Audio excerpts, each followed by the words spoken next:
ассалому алайкум дӯстони арзманд, мухлисон ва ҳаводорони футболи меҳан, ҳамаи шуморо даъват мекунем ба тамошои рақобати дастаҳои клуби марказии варзиш артиши шаҳри Душанбе ва ҳулбуки нояи восе ки дастаҳои мазкур дар даври сеюми лиги олии мамлакат бозии худро пас аз чанд лаҳза оғоз мекунанд. Бозие ки албатта барои ҳар даста бисёр ҳам муҳим маҳсуб мешавад, чун ки агар мо назар беандозем ба мавқеи даставо дар ҷадвали мусобиқа, ин даставо аз он тоифа тимҳои ба ҳисоб мерафанд ки то ин дам, яъне дар ду даври қаблӣ ба мағлубият рӯбарӯ нагардиданд. Ҳар ду даста тавонистанд дар ду даври пеш аз ин, яъне пеш аз бозиҳои тимҳои мунтахаб ва пеш аз павзаи аввалин барои бозиҳои дастаҳои миллӣ тавонистанд пирӯзии худро ба даст оранд ва макнун баъд аз он ки танаффус барои бозиҳои тимҳои мунтахаб ба анҷом расид, дастаҳо боз бармегарданд ва имрӯз дар варзишгоҳи марказии ҷумҳуриявӣ дастаҳои клуби марказии варзиши артиш ва албатта дастаи ҳулбук метавонанд бозии беҳтарини худро нишон бидиҳанд. Инҷо ба мо шумо ҳаятҳоам нишон дода шуданд. Пеш аз ҳама ҳаяти дастаи камевия ва ҳаяти захиравии он ки бо бозигарони беҳтарини худ дастаи клуби марказии варзиши артиш зери роҳбарии Шамсиддин Қосимов омода аст то беҳтарин рақобатро манзури ҳамагон мегардонад. Ва албатта боз дастаи ҳулбук ки дастаи навкор дебютанти лиги олии мамлакат аст, вале номаст аз ин онҳо аллакай ду ғалабаро ба даст оварданд, шояд бархилофи баъзе аз ақидаҳо ва интизориҳое ки мухлисони зиёде доштанд ва коршиносон ҳатто доштанд.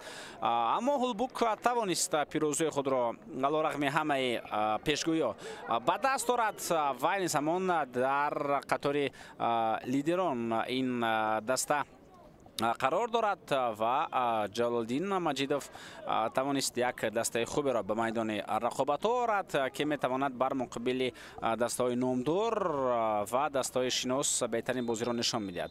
Абдулло Давлатов садаи бошаки худро баланд мегардонад дӯстони арзманд ва рақобати дастаҳои клуби марказии варзиши артиш ва ҳулбук акнун дар варзишгоҳи марказии ҷумҳуриявӣ оғоз мешавад. Бо пироҳанҳои зард дар майдон футболбозони дастаи клуби марказии варзиши артиш ҳастанд ва бозигарони ҳулбук бошанд бо пироҳанҳои сурх дар майдон ҳунарнамоӣ карда истоданд. Хуб, биёед акнун бо ҳаяти пурраи ҳар ду даста шуморо шинос бинамоем ва оғоз мекунем аз дастаи клуби марказии варзиши артиш ки дар оқибати имрӯза онҳо мизбони расмӣ ба ҳисоб мераванд, ҳарчанд албатта ин майдони хонагии камевия ҳам набошад.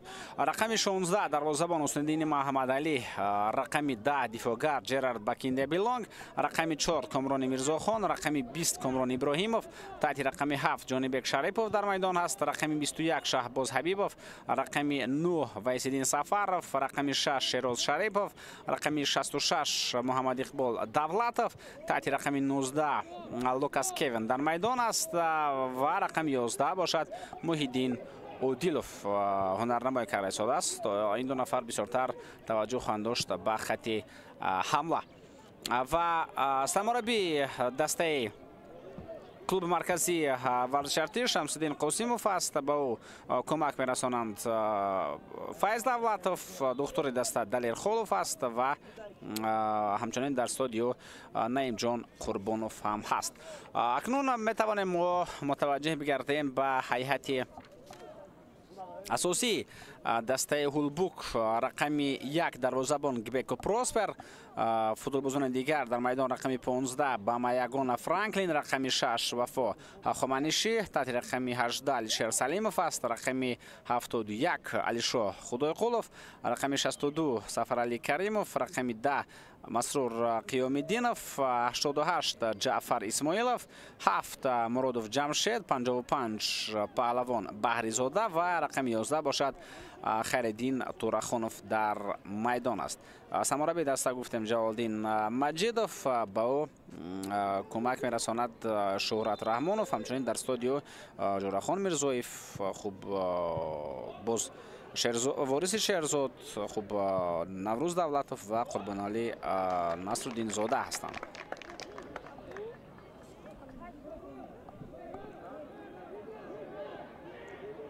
متوجه می‌گردیم به این لحظه تکرار چگونه ضربه به طرف دروازه اجرا کرده شد. سر اول یک وضعیت استانداردی بود، بعدا از فاصله دور ضربه که اجرا کرده شد در اجرای ضربه که زد به طرف دروازه شیراز شریف، اون رو دروازه‌بان گیبک پروسپر توانست برطرف نماید. خوب، دوران بازی موضوع رو هم با شما آشنا میکنیم. بینندگان عزیز، این بازی رو حکمی میکند عبدالله دولتوف، داور فیفا از شهرینو. از یک کنار به وفاق قرایف کمک میرساند، از کنار دیگر خلمراد عبدالسلاموف هم از شهرینو هستند. داور احتیاطی مهربان شمس‌الدینوف از شهر دوشنبه. وار هم در این بازی کار میکند. در حجره وار قرار دارد زوهل خوجا نظرov و همچون نفر اساسی به کمک میرساند جورابک صدیقوف و یک کمک رسان دیگری ناتالیا سوتنیکوف است. شورای شما در این بازی من گلروز خدانظرزاده هستم، همچنین ناظر داوران رستم عبداللهیف از شهر دوشنبه و کمیسر بازی عثمان برهانوف از شهر دوشنبه. حالا نوبتی بازیگران شهر خوب دوشنبه. پرتاب به کنار اجرا کرده می شود و توسط کنار ما این حمله را متوجه می شویم. چگونه کوشش کرد البته اونجا جعفر اسماعیلوف توسط کنار چپ و تا هنوزم توپ در همان کنار است. می توانند حمله نوبتی خود را ادامه بدهند. فوتبالبازان دسته هولبوک توسط کنار چپ این حمله هم جریان دارد. پرتاب به داخل جریمه گاه، فرصتی خوب و اگر به توپ می رسید خیرالدین تورخانوف یک وضعیت بسیار هم خوب گلزنی با وجود می آمد. اون با وجود هم آمد، تنها لازم بود تا ضربه درست به طرف دروازه اجرا بگردد. در این صورت ما و شما می توانستیم در تابلو در نمالوه این زمان کلان حساب دیگر را ببینیم و همه این می توانست در آغاز رقابت رخ بدهد.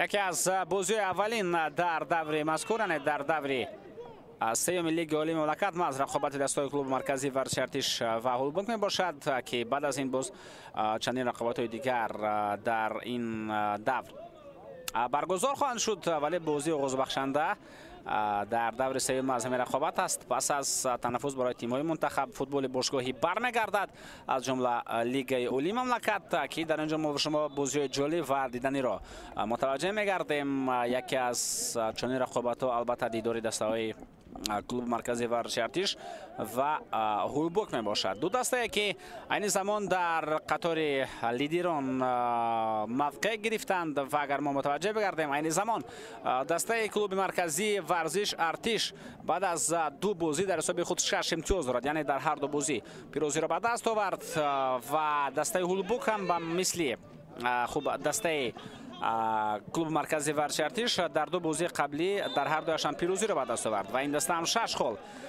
دارد. عموما چون این دسته ها تنها 4 تا هستند که میوه، وحش، هولبوک و استقلال، دستهایی که در هر دو بازی خود نتیجه 100% را توانستند که به دست دارند.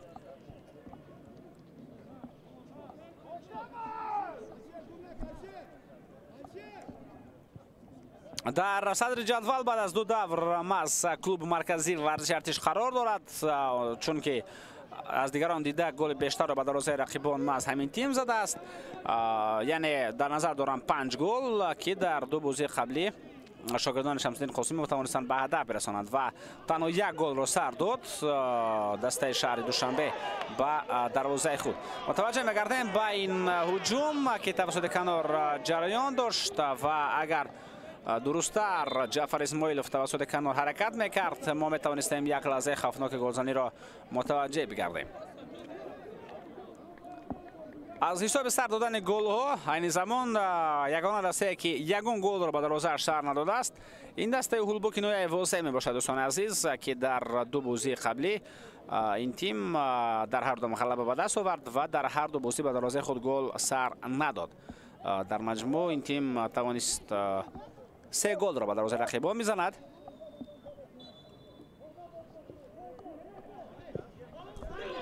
دو گل در بازی یکم و یک گل دیگر در بازی دور دوم و همین طریق سه گل به دروازه رقیبان یگان گل به دروازه خود سر نداد. یک حمله دیگری بازیگران دسته هولبوک بود که به برای جنبه شد و این زمان دسته کمیویا به هجوم میگذارد. پاس خوب به مرکز و میتوانیم این هجوم را از کنار مشاهده بنماییم. پرتاب به داخل جریمه اجرا کرده شد. لوکاس کوین این پاس را اجرا کرد ولی هیچ کس آنجا توپ را گرفتن نتوانست و حمله ادامه نیافت.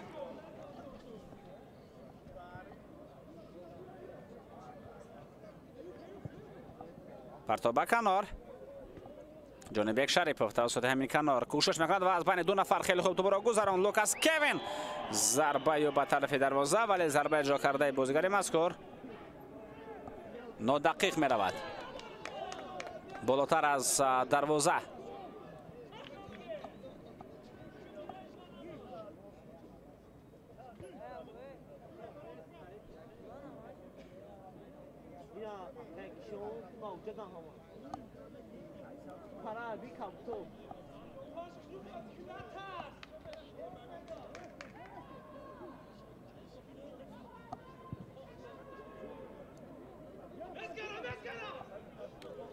این وضعیت برطرف کرده شد. در مرکز میدان میگیرند توپ را فوتبالبازان دسته کمیویا. پاس به عقیب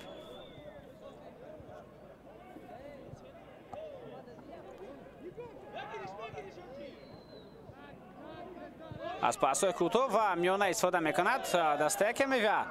عموما بعد از آن که این دسته را قبول کرد شمس‌الدین قاسموف سابق فوتبالباز این تیم که همه کریر خود را محض در همین دسته گذراند این دسته بسیارتر با توپ کار کردن را پیشه کار کرد و پاس‌های کوتاه و میانه این جزء جدا نشونده تاکتیک دسته کمیویا گردید. یعنی از خط دفاع به حمله هم تو با یک ضربه به مسافه دور نمیبرند فوتبالبازان کمیویا. یک نافهمی رخ داد بین بازیگران کاپیتان کمیویا کامران میرزاخان و بازیگر دسته هولبوک اونجا سفرعلی کریموف بود ولی بعد از آن که داور هر دو را به نزد خود جیغ زد هر دو هم آرام شدند. ضربه به خط حمله با کینده بیلونگ توپ را به هجوم میرساند و جانب شریپوف توسط کنار مبارزه را ادامه داد. این یک وضعیت دیگری بود که به برای جنباز گردید. نقش جانب شریپوف هم در هجوم‌های دسته کمیویا باید زیاد باشد چون فوتبالباز مذکور توسط کنار چپ در تمام حدود میدان بازی میکند و در نوسط میکنونی ما متوجه میگردیم که حتی موقع او را کمی پیشتر هم برده است شمس‌الدین قاسموف و قبلا اگر او با پرگی در خط دفاع مینشست و توسط کنار البته به حمله هم میرفت ولی این زمان ما مشاهده میکنیم که او کمی پیشتر تا نزدیک به خط نیمه حمایه است. در هجوم‌های دسته رقیب البته جانب شریپوف با خط با دفاع با کنار می آید ولی هنگامی که با توپ دسته کمیویا باشد جانب شریپوف در حال با حمله میگذارد و توسط کنار کوشش میکند تا در هجوم باشد و شماره بازیگران را در حمله زیاد بینماید. اینجا پرسینگ فوتبالبازان دسته کمیویا. لوکاس کوین توپ را میگیرد ولی اشاره می شود که او قاعده بازی را ویران نمود.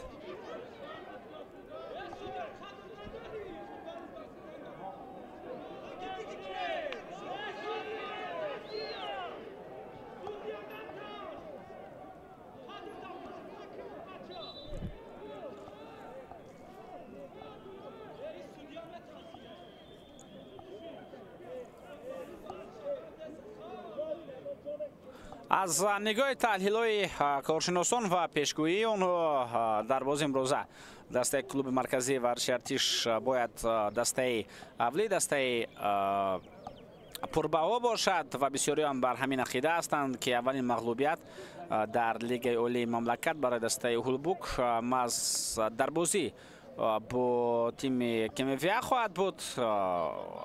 همه این را ما و شما البته مشاهده خواهیم کرد. وقت نشان میدهد بازی نشان میدهد که کدامی از این دسته ها اولین شده با باخت روبرو میگردند چون هر دو این تیم ها در دو دور گذشته توانستند پیروزی خود را به دست آورند. پیروزی هم البته گوناگون بودند، چون امروز دسته ارتشیو بازی میکنند. ارتشیو در میدان هستند و دسته کلوب مرکزی ورزش ارتش را کوشش میکنند تا طرفداری بنمایند.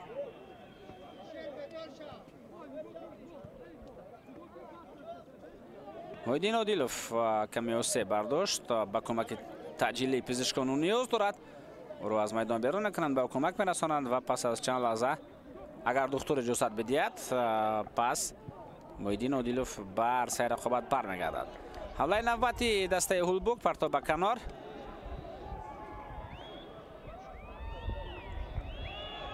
توپ را شهباز حبیبوف به خط حمله میرساند. یک کوشش دیگر و بعدا وایسیدین سفروف هم تلاش نمود.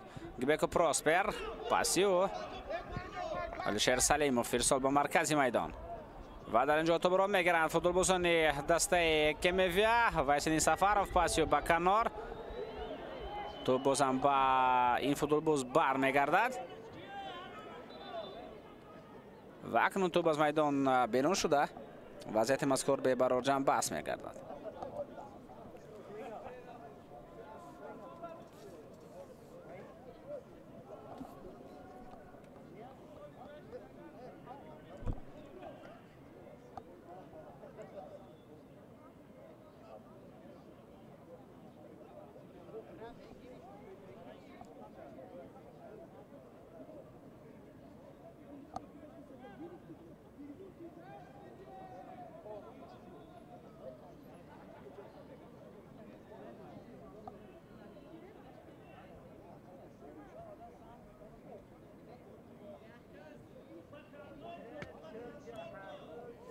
کمک میرسانند به فوتبالباز کمیویا و پس از چند لحظه البته بازی ادامه خواهد یافت.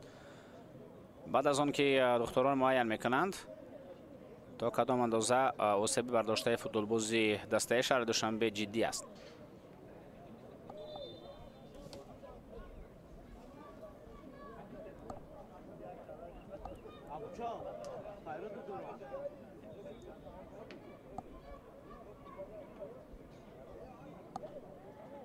وایسیدین سفروف در میدان تحت رقمی خوب 21 هنرنمای کار ساده است و چند مرتبه ما بازیگر رقمی 9 رو وایسیدین سفروف گفتیم، چون که در پروتکل بازی همین خیلی آمده است، یعنی اون چیزی که به دست ما رسید. ولی این زمان به ما نشان دادن و خیلی خوب نشان دادند که تحت رقمی 21 وایسیدین سفروف است. پس معلوم می شود که تحت رقمی 9 بازیگر دیگر در میدان هنرنمایی میکند. با احتمال غالب شهباز حبیبوف خواهد بود.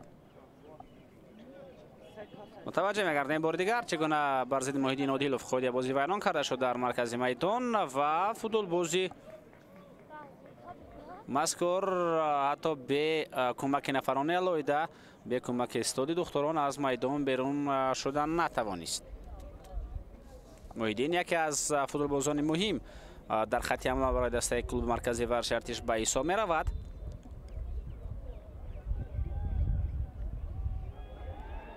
ارسال به عقیب، پرتاب به داخل جریمه گاه. کوشش نوبتی برای دوام دادن حمله هست و توپ از میدان بیرون می شود. خوب، اگر محیدین عادلوف بازی را ادامه دادن نتواند و با احتمال غالب او دیگر بازی را ادامه نمیدهد در همین رقابت، پس باید یک نفر دیگر از ذخیره به میدان آید. با احتمال زیاد این عبدالخلیل بورانوف خواهد بود، حملهگر دیگری دسته کلوب مرکزی ورزش ارتش. توجه میکنیم با این هجوم پس رسانیده می شود. کوشش خوب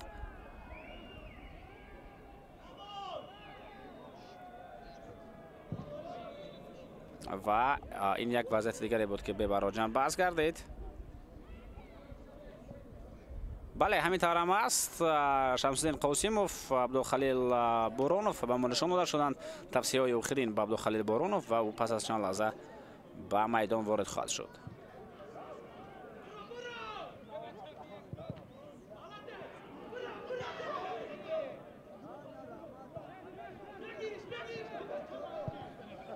بکینده بیلانگ، پاسیو به خط حمله.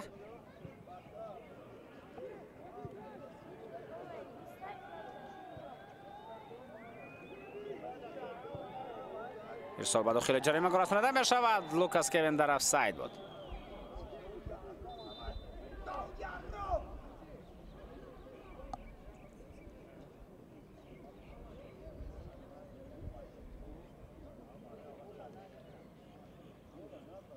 بار دیگر در لحظه تکرار مشاهده کردیم که واقعا هم افساید بود.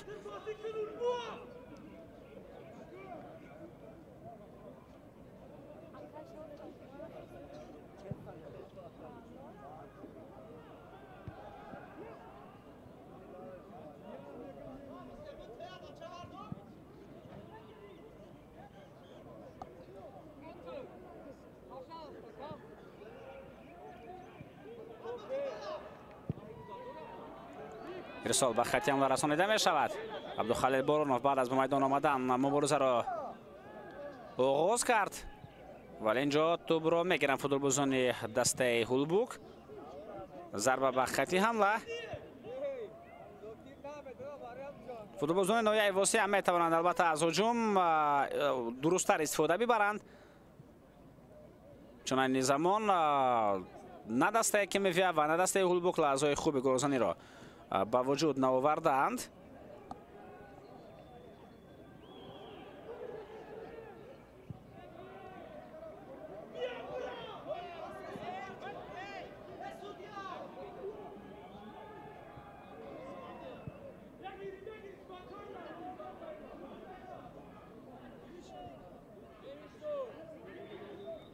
کامرانی میرزاخان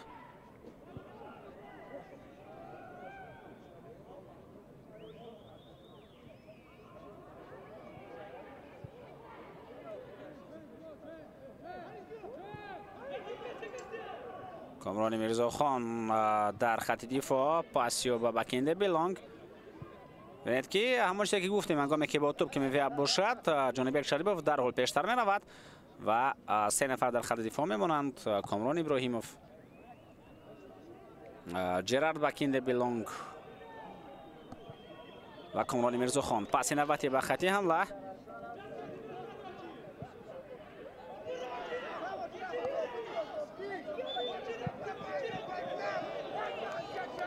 از فاصله دور البته ضربه زده شد و پیشکی معلوم بود که توپ خیلی بلند می رود.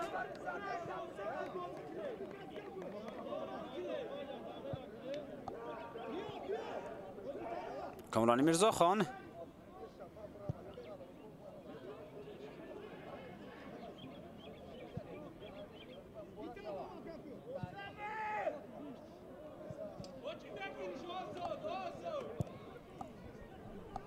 پرتاب نوبتی به طرف جانبیک شریپوف، ولی تو با این فوتبالباز کناری نرسید.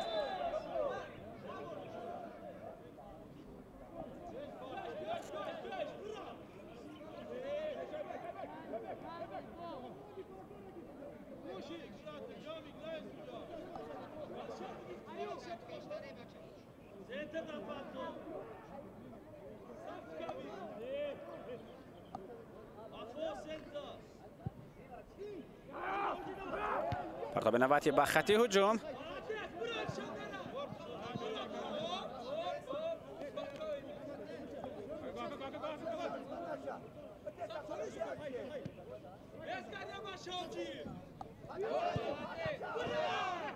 خیلی خوب در حمله این زمان تلاش کرده ایستادن فوتبالبازان هولبوک، ولی بازم توپ را از دست دادن. این عکس الحمله دسته کیمیویا است. توسط کنار به هجوم میرود شاگردان شمس‌الدین قاسموف. تا کجا این حمله ادامه خواهد یافت و تا کجا موفق خواهند بود فوتبالبازان زردپوش، ما این را متوجه خواهیم شد. خیلی زیاد حرکت کرد، توجه به خط حمله داشت.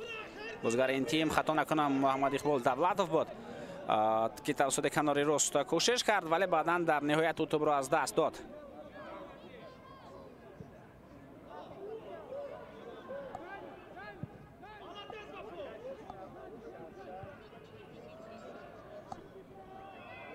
در کنار توپ را نگاه می‌دارد در میدان محمد اقبال دولتوف.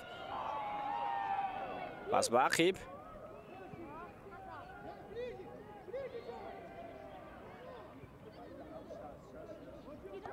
کامرانی میرزاخان.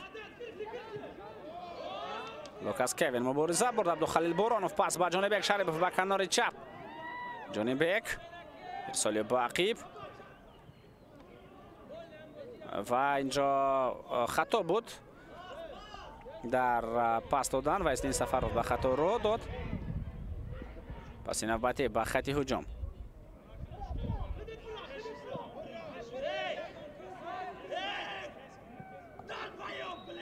و اسلین سفرov پرتاب به خط حمله.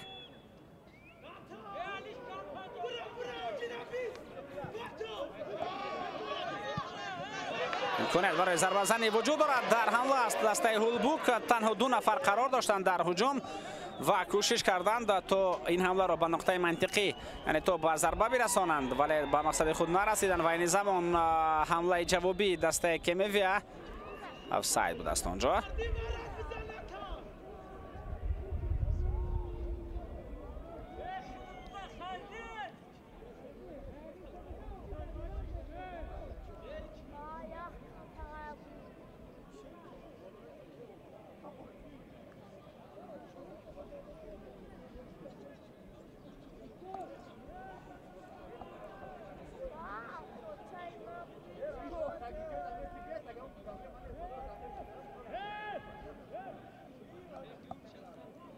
Gbeko Prosper ضربه به خط حمله.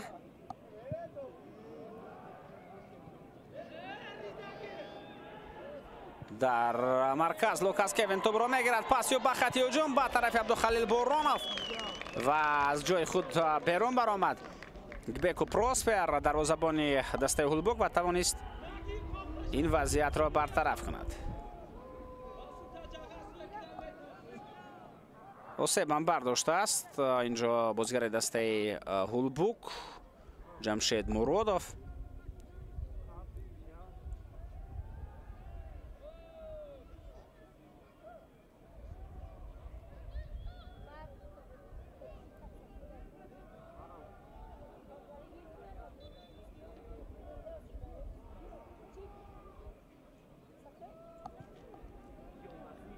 کامران میرزاخان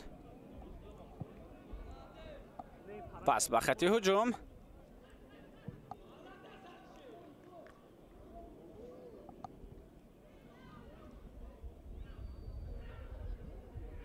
کامران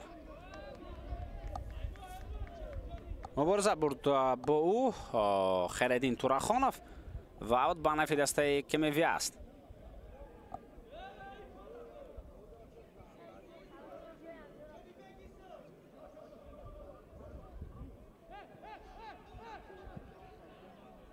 پرتاب به عقیب.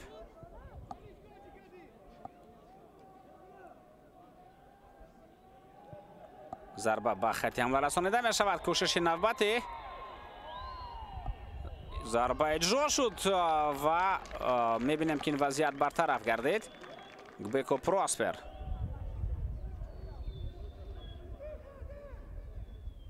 و اولین شده توانست این حالت را برطرف سازد.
ضربه حسین‌الدین محمدعلی به مرکز میدان.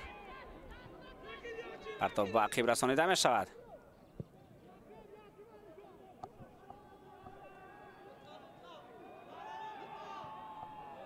در حمله مبارزه برد شیراز شریفوف برای گرفتن توپ. سعی‌ترش البته شعباز حبیبوف برای گرفتن توپ.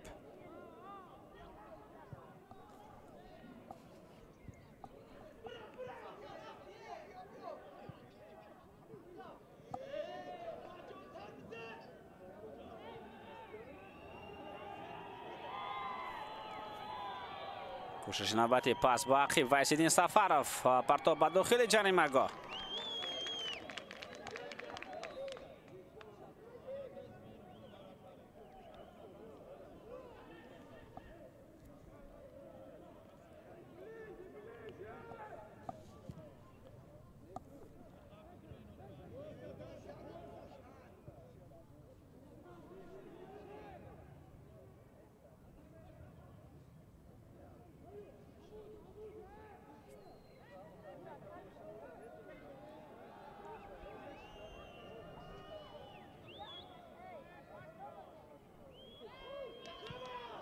تو به خط حمله رسانیده می شود. می توانست یک حمله خیلی خوب باشد اگر تو به حملگر می رسید، ولی اکنون در مرکز میدان با تو فوتبالبازان کمیفی هستند. لوکاس کوین توپ را به طرف عبدالخلیل بارانوف رساند.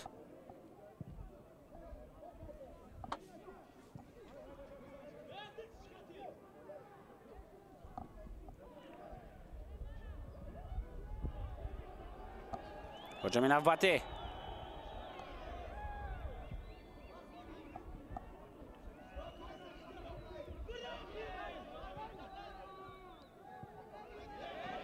تورخانوف خیریدین در پاس دادن خطا کرد.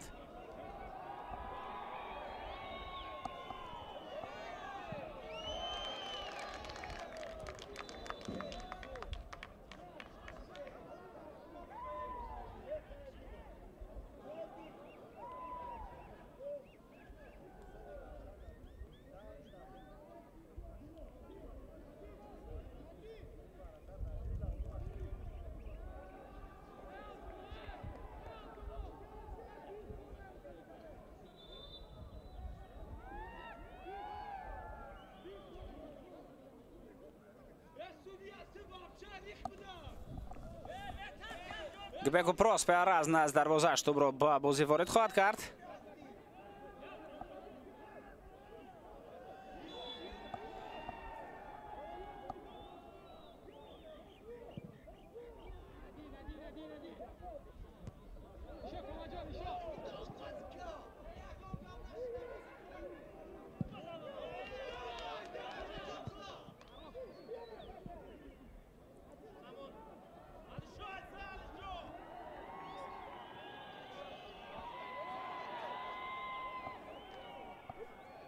در کنار کوشش نوبتی محمد اقبال دولتوف بود. تا هنوزم تا چند ثانیه پیش البته با تو فوتبالبازان کمیفی بودن و باز اون را به خود برگرداندن فوتبالبازان شهر دوشنبه. توسط کنار حمله نوبتی ارسال با داخل جریمه‌گاه جانب شریبوف در کنار توپ را قبول میکند و اون را در میدان نگاه داشتن میتواند. پاسیو با عقیب لوکاس کوین ارسال به داخل جریمه‌گاه کمی بلندتر اجرا کرده شد و این وضعیت برطرف گردید.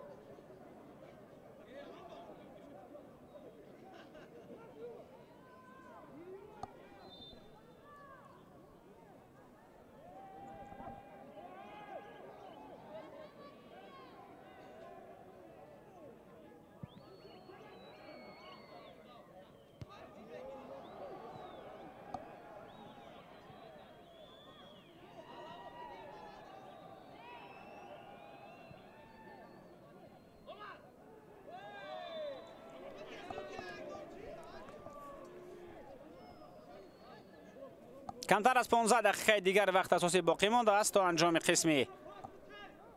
وقت اساسی قسم اولی رقابت.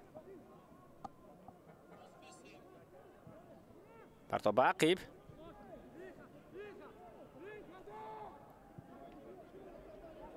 تو به کنار رسانیده می شود. می تواند علیشیر سلیموف پاسی درست‌تر به حمله برساند و حمله اکنون جریان می گیرد.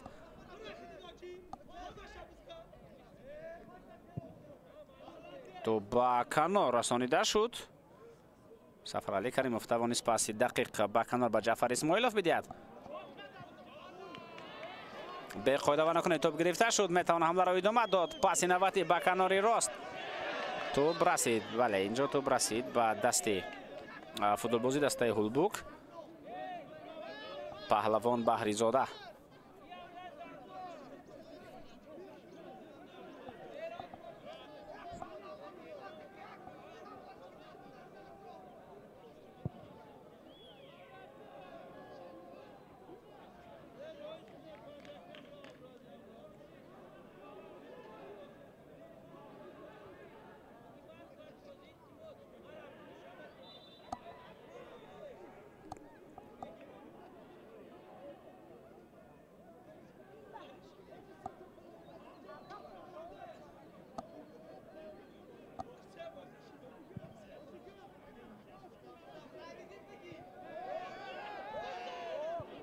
بازم در کنار خلیل تورخانوف کوشش کرد.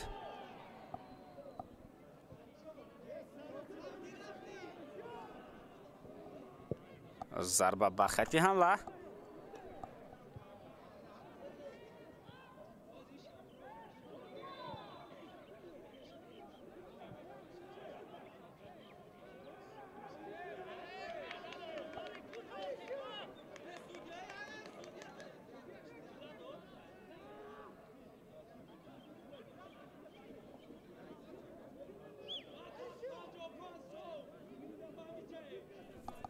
ویران شد قاعده بازی. این بعد بر مقابل کامران ابراهیموف. از این نگاه البته بازی اگر گویم که کمی پرشدت جریان دارد خطا نخواهیم کرد. یعنی در نظر دارم قاعده ورانکن یا شهباز حبیبوف اشاره می شود که کارت زرد میگیرد. اما این شهباز حبیبوف نیست، رقم 21 وحیدالدین سفروف است. همان طوری که گفتیم دوستان ارجمند، هرچند در پروتکل بازی تحت رقم 21 شهباز حبیبوف آمده است، ولی رقم 21 نفر دیگر از وحیدالدین سفروف می باشد.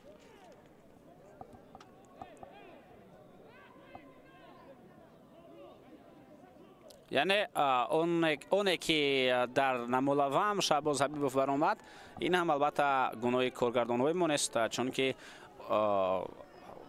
هر یکی از اونها با همون چیزی کار میکنن که با اونها میدین. یعنی همون طوری که نام نوشته شده است، همون طور اون در برنامه وارد کرده می شود و همون طبق برنامه نفری که کارت زرد میگیرد در روی اکران شما پیدا می شود. خب وحیدالدین سفروف از هیئت دسته کلوب مرکزی ورزش ارتش با کارت زرد جزا داده می شود. پس با مرکزی میدان اینجا عبدالخلیل بارانوف ضربه میزند و این وضعیت برطرف کرده شد.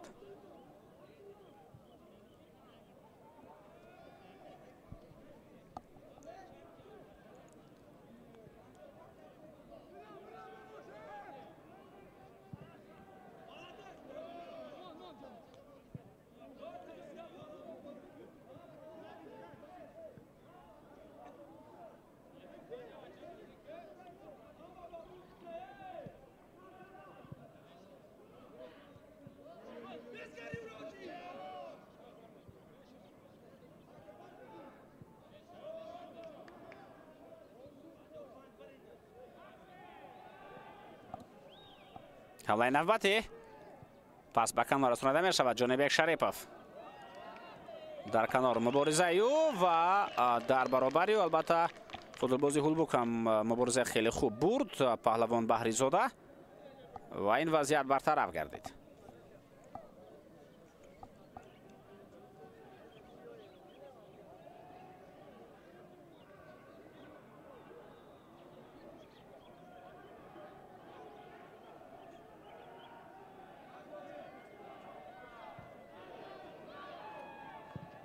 پرتاب داخل جریمه گویا یک ضربه اجرا کرده شد.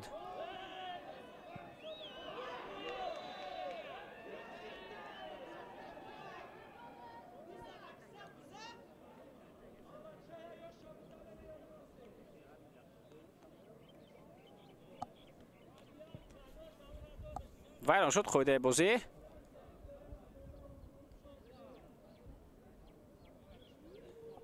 متوجه میگردیم بار دیگر.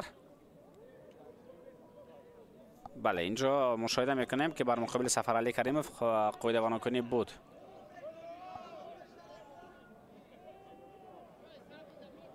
ضربه گبکو پروسپر.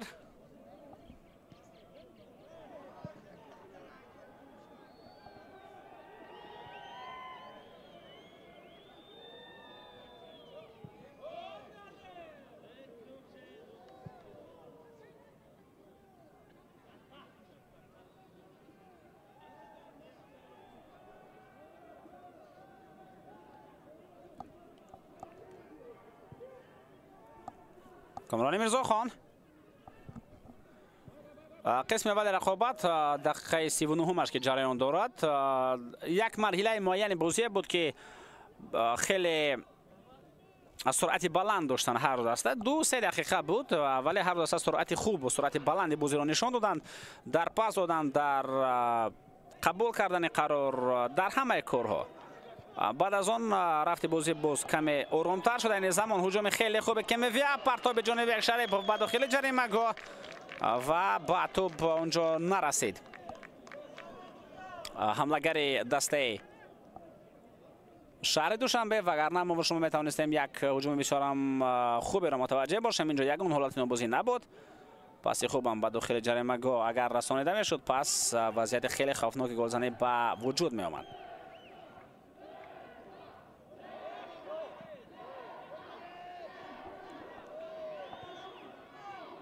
جانب یک شریفوف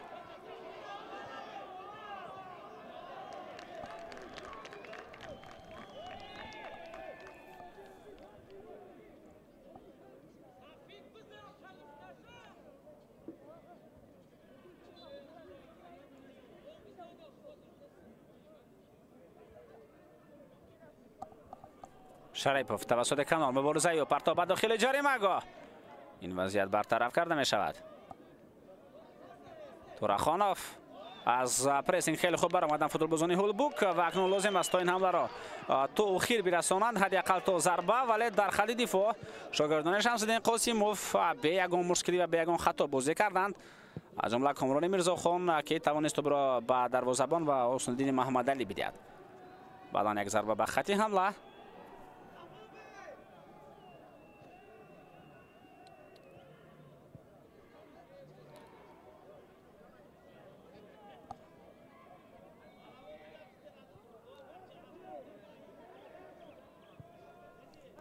ارسال به خط هجوم. این وضعیت برطرف کرده شد و میتوانیم با حمله جوابی دسته هولبوک متوجه بگردیم که توسط کنار این هجوم جریان میگیرد. پهلوان بهرزاده خیلی خوب و از بین دو نفر خود را رها کرد ولی بعدا توپ را نتوانست درست‌تر به داخل جریمه گاه برساند.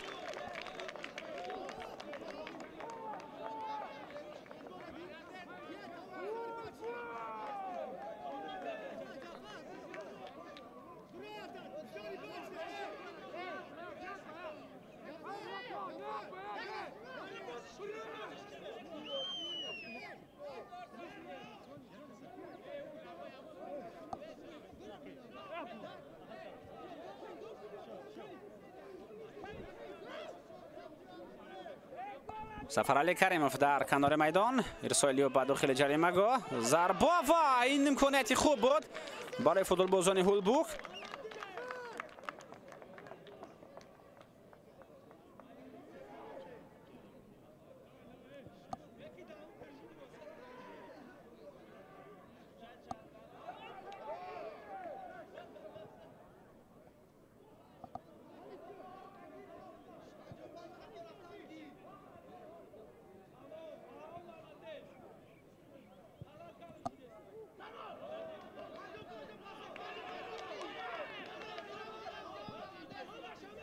پهلوان بهرزاده این نوبت هم توپ را گرفت و اون را از دست نداد. حمله نوبتی بازیگران دسته هولبوک. سفرعلی کریموف در کنار توپ را به داخل جریمه گاه رساند ولی با توپ اکنون بازیگران دسته کمیویا هستند. بازم پهلوان بهرزاده اینجا مبارزه خوب این فوتبالباز. پرتاب به عقیب سفرعلی کریموف. هجوم نوبتی را میتوانیم متوجه بگردیم. سفرعلی کریموف اونجا بکینده بیلانگ جرارد اولین شده به توپ رسید، این وضعیت رو برطرف کرد. جانب یک شریفوف ضربه و به خط هجوم امکانیت برای فوتبالبازان دسته کمیویا و در برطرف کردن این وضعیت نقش خوب داشت وفا خامنیشی. عبدالخلیل بورانوف پرتابی و امکانیت ضربه و نتوانست اینجا محمد اقبال دولتوف ضربه بهتر بزند. شاید او پاس دادن میخواست، شاید یگان قرار دیگر داشت، شاید با اندیشه دیگر به داخل جریمه گاه رفت.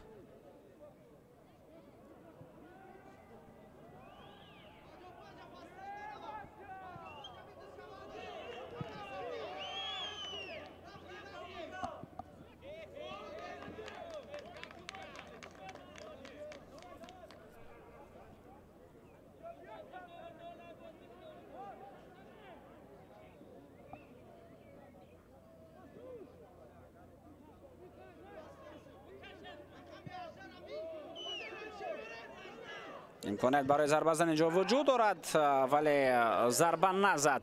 از این فاصله علیشیر سلیموف تنها میخواست پاس به داخل جریمه گاه برساند.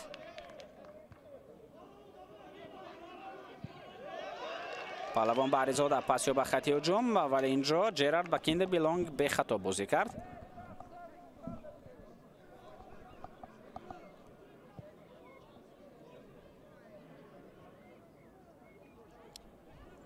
کامران ابراهیموف بکینده بیلانگ ارسال به خط حمله.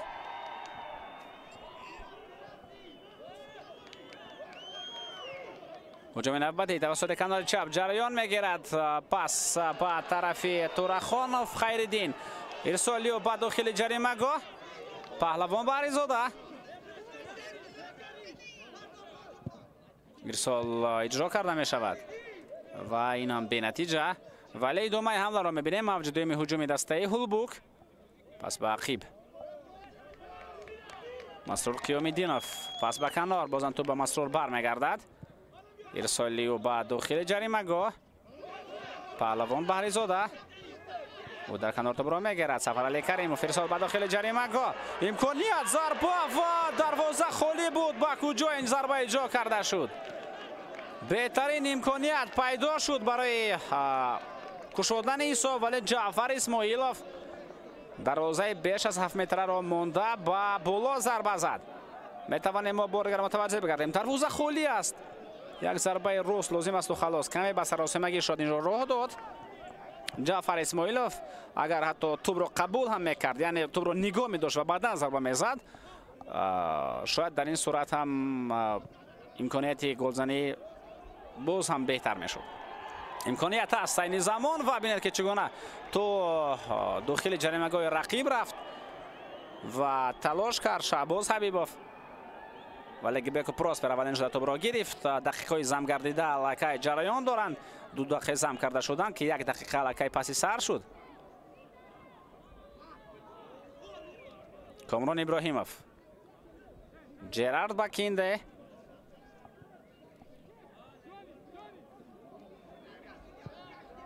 ضربه به کنار میدان. خیلی پاس خوب و پرتاب خوبی طویل را به جانب یک شریف برساند.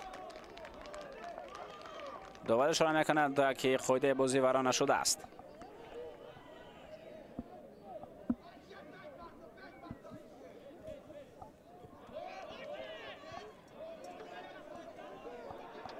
وایسیدین سفروف پاسی به عقیب بکینده بیلانگ. وایسیدین سفروف ارسال به خط هجوم و اینجا دروازه‌بان توپ را میگیرد. گبیکو پراسپر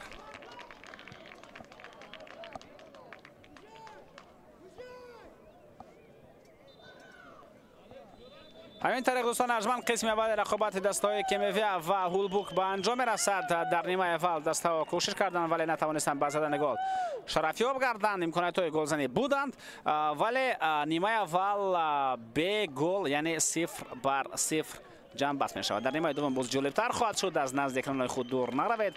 شما را در ورزشگاه مرکزی جمهوری انتظاریم. با ما باشید.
فوتبال برمیگردیم به ورزشگاه مرکزی جمهوریوی به قسم دوم رقابت دستای کلوب مرکزی ورزش ارتش و هولبوک.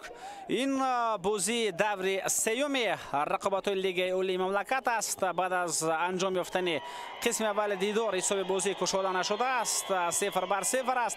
در آخر نیمه اول امکانات خوب بود برای فوتبالبازان هولبوک ولی آن استفاده کرده نشد و همین طریق بازی به گل در نیمه اول جنباز شد. انتظار می رود که در قسم دوم هر دو دسته فعالتر خواهند شد و در نیمه دوم ما می توانیم شاهد گل ها هم باشیم. حساب رقابت 0-0 با همین حساب با نیمه دوم آغاز می گردد و در آغاز قسم دوم یک مرتبه دیگر شما رو با هیئت دسته ها شناس میکنیم و آغاز میکنیم ما از دسته کلوب مرکزی ورزش ارتش که دسته مذکور با هیئت زیرین در میدان است. رقم 16 حسن‌الدین محمد علی دروازه‌بان، رقم 10 جرارد بکینده بیلانگ، رقم 4 کامران میرزاخان، رقم 20 کامران ابراهیموف، تعدی رقم 7 در میدان جانبک شریپوف بازی میکند.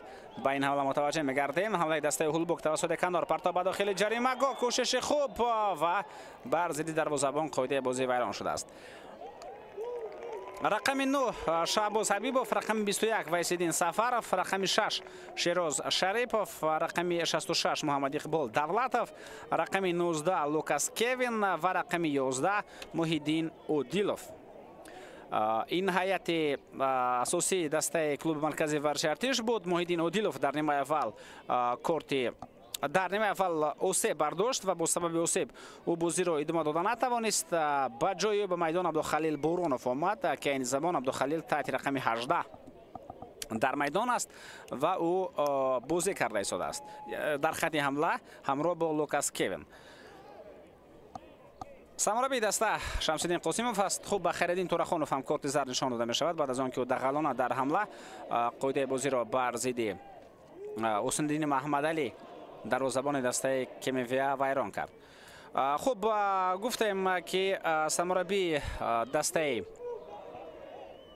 کلوب مرکزی ورزش ارتش شمس‌الدین قاسموف است. با او کمک می‌رساند فیض دولتوف، دختر دسته دلیل خولوف است و مأمور دسته نعیم جان قربانوف. مخلصان دسته هولبوک دوستان ارجمند در میدان هستند. آنها دسته را طرفداری میکنند و بیاید اکنون هیئت این دسته را به شما شناس بنماییم. در هیئت دسته کمیویا اگرچه در قسم اول یک تغییرات اجباری بود، یعنی با جای محیدین اودیلوف عبدالخلیل بورونوف وارد میدان شد، پس در هیئت دسته هولبوک یگان تغییرات به فرق از نیمه اول نیست. هیئت چنین است: رقم 1 بیکو پروسپر دروازه‌بان، رقم 15 بامایگان فرانکلین، رقم 6 وفا خامنشی، رقم 18 علیشیر سلیموف، رقم 71 علیشا خدایقلوف، تعداد رقم 62 سفرعلی کریموف در میدان است. توجه میکنیم به این هجوم توسط کنار حمله دسته کمیویا جریان داشت. سفر و ویسیدین پاس یا باقیب و همین طریق این حمله برطرف می شود. رقم 10 مسرور قیام‌الدینوف، رقم 88 جعفر اسماعیلوف، رقم 7 جمشید مرادوف، رقم 55 پهلوان بریزاده و رقم 11 خیرالدین تورخانوف.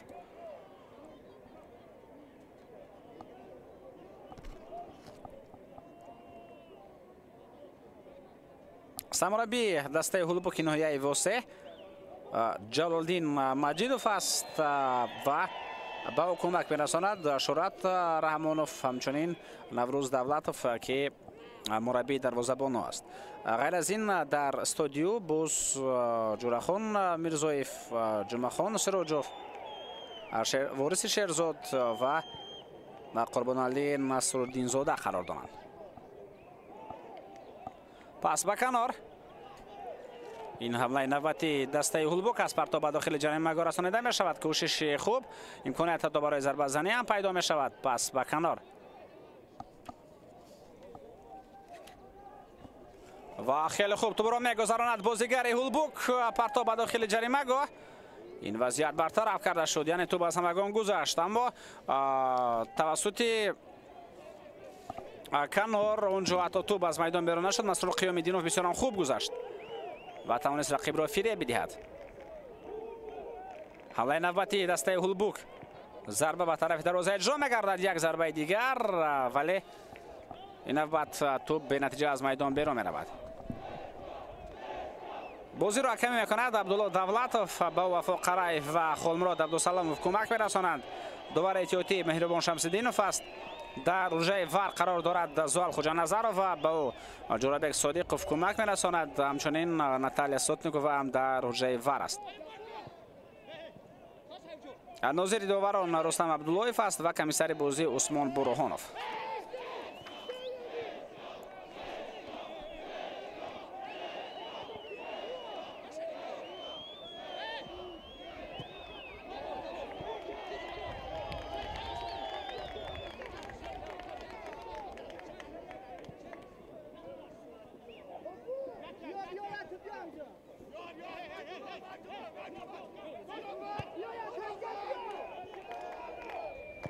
پرتاب به داخل جریمه‌گاه. ضربه اجرا می‌گردد. بسیار کوشش خوب ولی این ضربه اجرا کرده شعباز حبیبوف پهلوتر از دروازه از میدان بیرون گردید.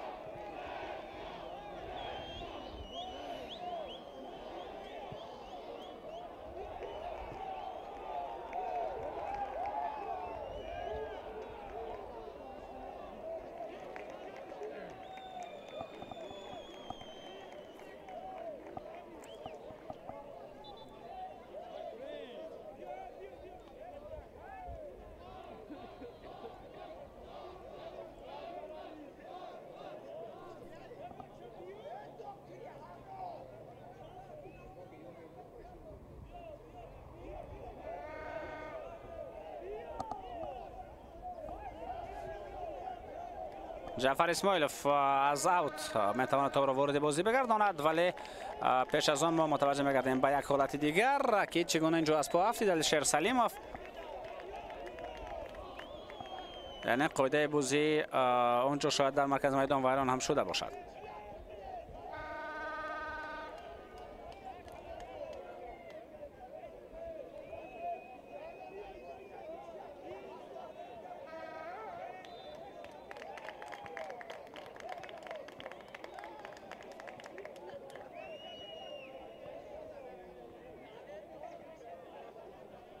توسط کنار حمله نوبتی بازیگران دسته کمیویا را متوجه می شویم که چگونه شعباز حبیبوف کوشش کرد ولی در این تلاش به یگانه فرانکلین هم موفق بود و توانست این وضعیت را برطرف سازد. جانب یک شریف فرسال به داخل جریمه‌گاه کوشش خوب لوکاس کوین و توانست به طرف دروازه ضربه زند و اکنون با حمله جوابی دسته هولبوک را متوجه می شویم. کامران میرزاخان توپ را به آسانی گرفت. جانب یک شریپوف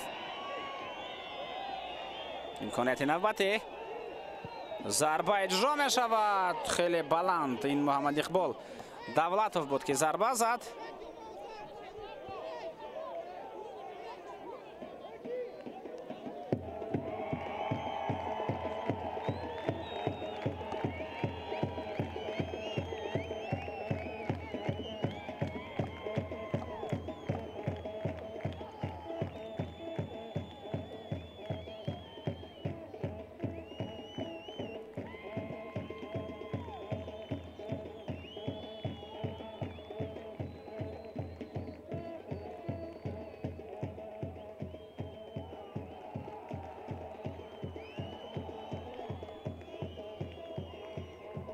پهلوان بریزاده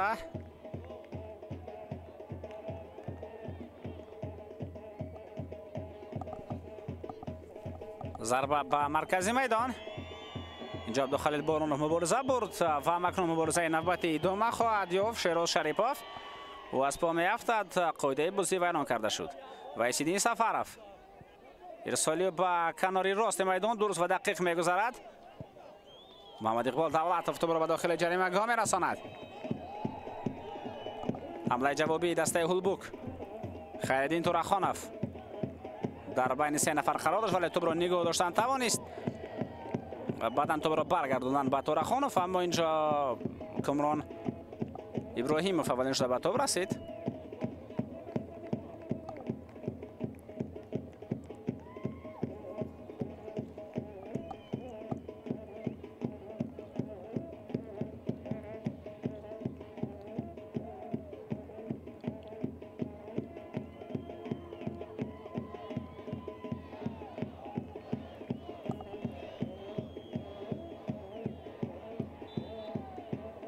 ویران شد قاعده بازی.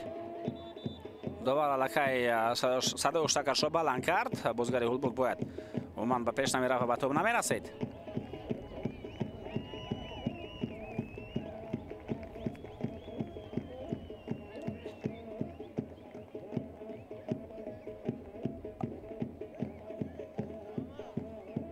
جرارد بکینده، کامران ابراهیموف. دستای مذکور خود رسا میکنم که در دو دوره اول پیروزی به دست آوردند، هم هولبورگ و هم کلوب مرکزی ورزشی ارتش. یعنی هر دو 6 خالی دارند و هر دو از اون دستای می باشند که در حساب خود 6 خالی دارند، یعنی در زینای اول هستند. ولی فرق تنها در فرق گل هست که دستای کلوب مرکزی ورزشی ارتش فرق بهتری تو دارد و در زینه اول قرار دارد. دسته هولبورگ باشد این زمان در زینه سیوم است بعد از کمیویا و وخش. پس نوبتی به کنار.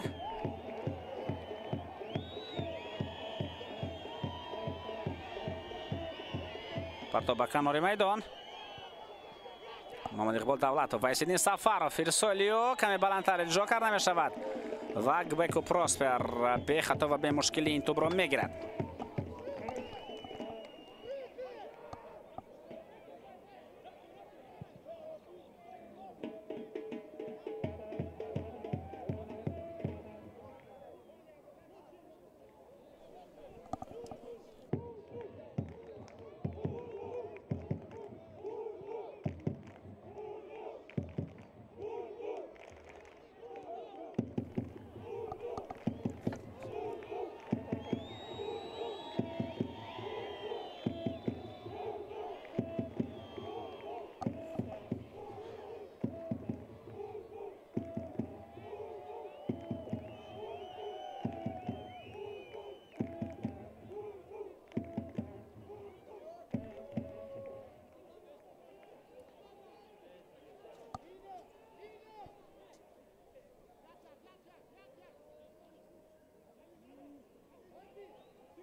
سفرعلی کریموف با کورت زرد جزا داده می شود بعد از آن که در نیمه اول وحسین سفرов کورت زرد گرفت.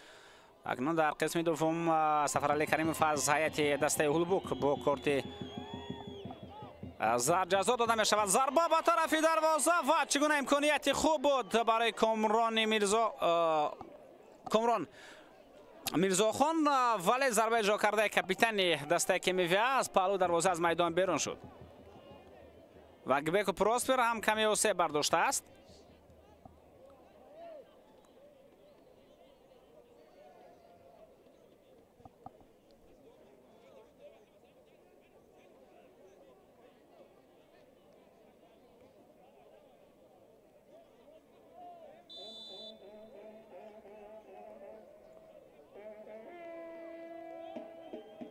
توپ کمی پهلوتر از دروازه از میدان بیرون گردید. بسیار امکانیت خوب ولی این البته برابر با آن امکانیت شده نمیتواند که در آخر نیمه اول فوتبالبازان هولبورگ داشتند هنگامی که دروازه خالی مانده بود. وحسین سفرов پاسیو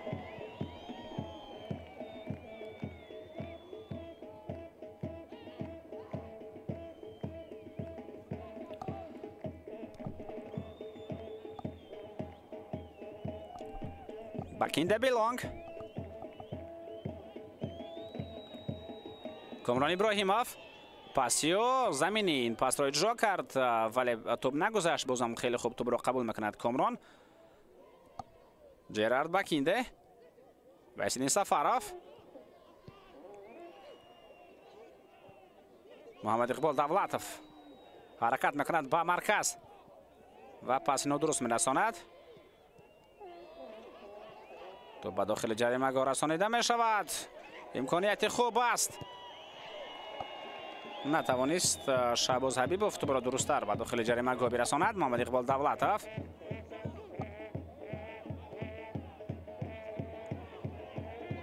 کامران ابراهیموف ارسالیو به داخل جریمه. این وضعیت برطرف کرده شد.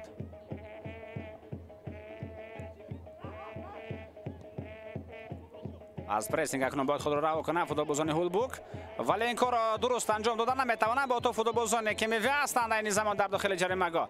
عبدالخلیل بورونوف مبارزه برد و این وضعیت برطرف کرده شد.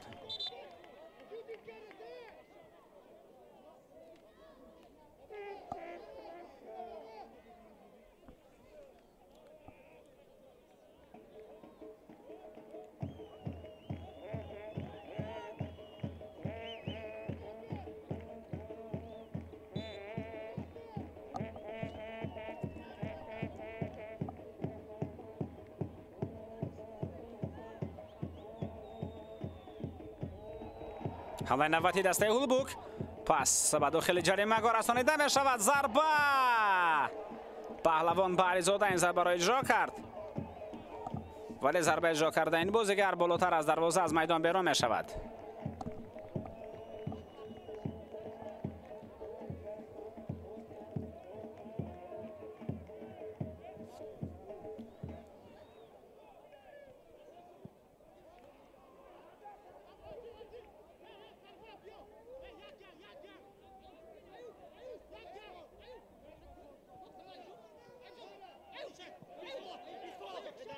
شهباز حبیباف پس به مرکز،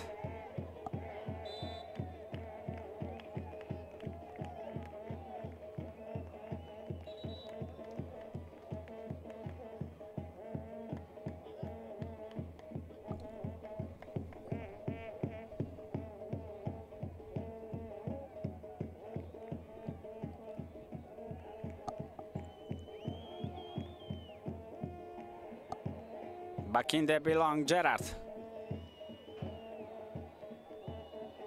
پاس نوبتی با خط حمله محمد اقبال دولتوف در کنار توپ را قبول کردن توانست، ولی با مایگان فرانکلین خیلی خوب توانست موقع را محکم کند. حمله جوابی دسته هولبوک، پاس با کنار، ولی توپ کمی بلندتر با سرعت بلندتر روان کرده شد. از این لحاظ حمله هم قطع گردید.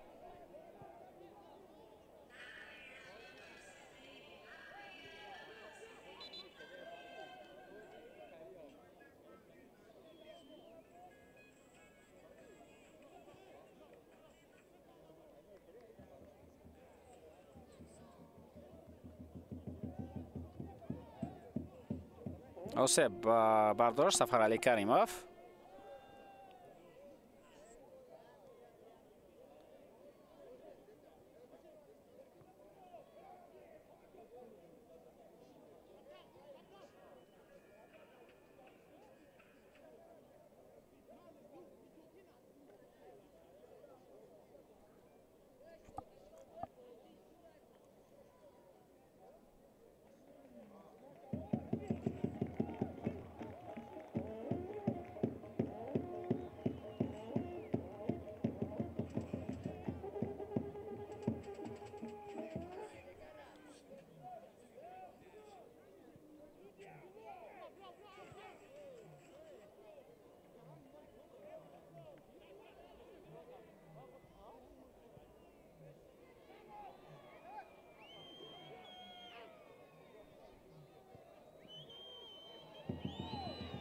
امکاناتی نوبتی برای دوام دادن هجوم پیدا می شود.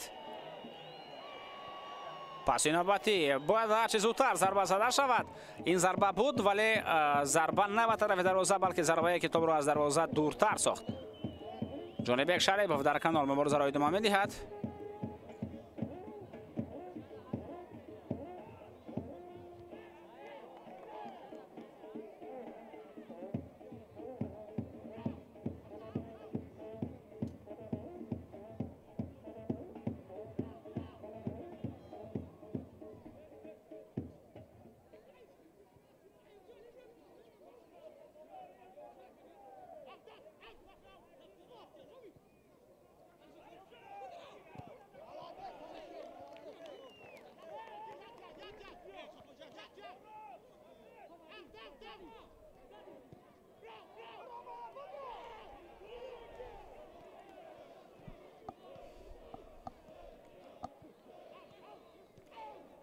کامران ابراهیموف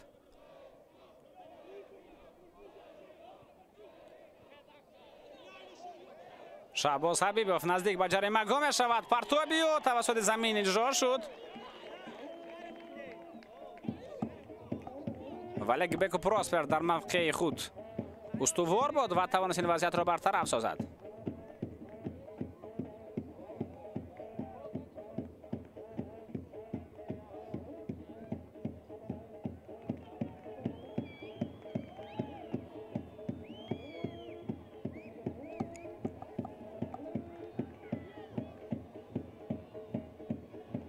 пас ба марказ ҳавлаи навбати бозгарони дастаи Кемевия. дар нимаи дуввум албатта артишиҳо фаъолтар шуданд, ҳамлаҳо бештар ҳастанд аз нигоҳи шумора ва танҳо лозим аст то сифатан ин ҳуҷумҳо беҳтар шаванд ва дар ин сурат албатта метавонанд имкониятҳои бештар ва беҳтари голзанӣ пайдо шаванд. айни замон кулли футболбозони дастаи Кемевия дар нимаи майдони рақиб қарор доранд. партоб ба дохили ҷаримагоҳ.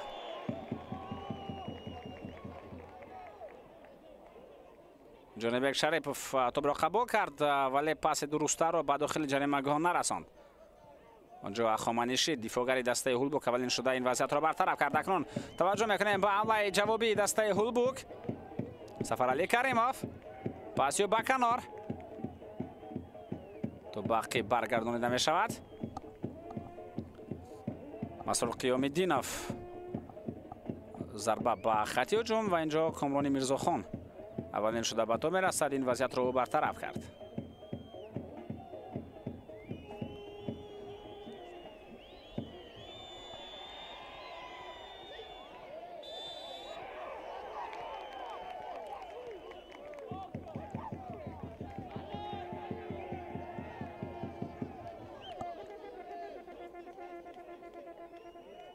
шаҳбоз ҳабибов ҳам бо корти зард ҷазо дода мешавад.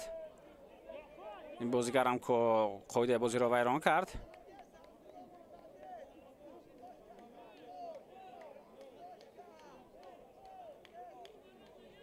метавонем бор дигар мутаваҷҷеҳ бигардем ба ин вазъият. довар ҳамин ҳолатро нигоҳ карда баъдан ба назди шаҳбоз ҳабибов омад, корти зард ба ӯ нишон дод. қоидаи бозӣ бар зидди ба Маягона Франклин вайрон шудааст.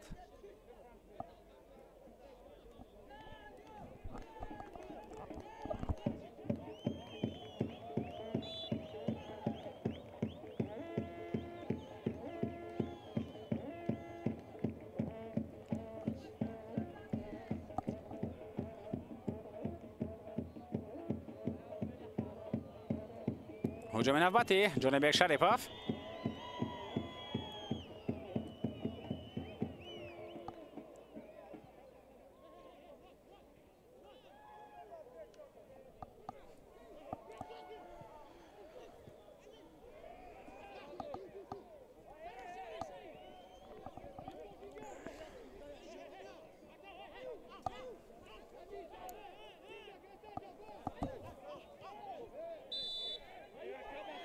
бозам як қоида вайронкунии дигар.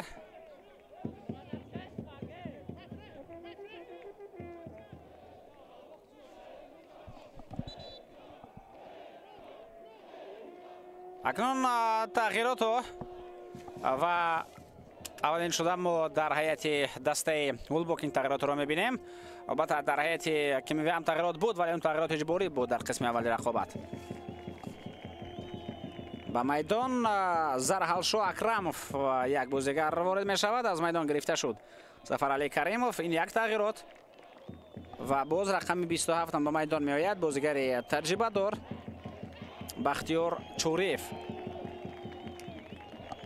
ҳамчунин аз майдон Паҳлавон Баҳризода гирифта шуд. яъне Паҳлавон Баҳризода ва Сафарали Каримов аз майдон берун мешаванд, ба ҷои онҳо ба майдон Бахтиёр Чӯриев ва Зарҳалшо Акрамов меоянд.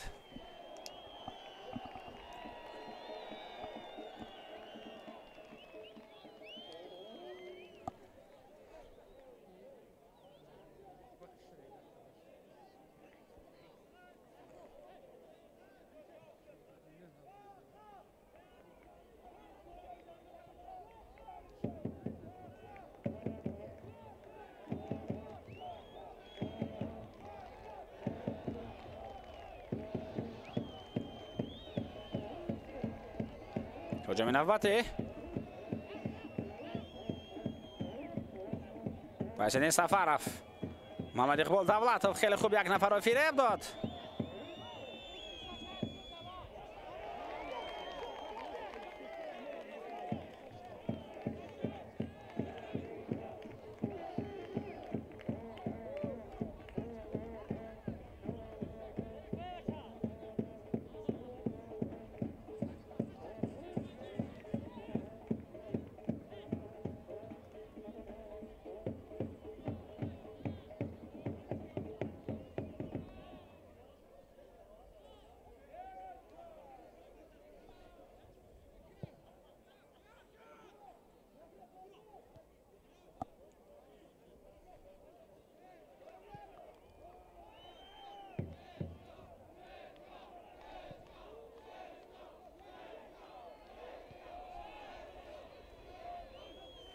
هجوم نوبتی لوکاس کوین پس به جانب شریفov.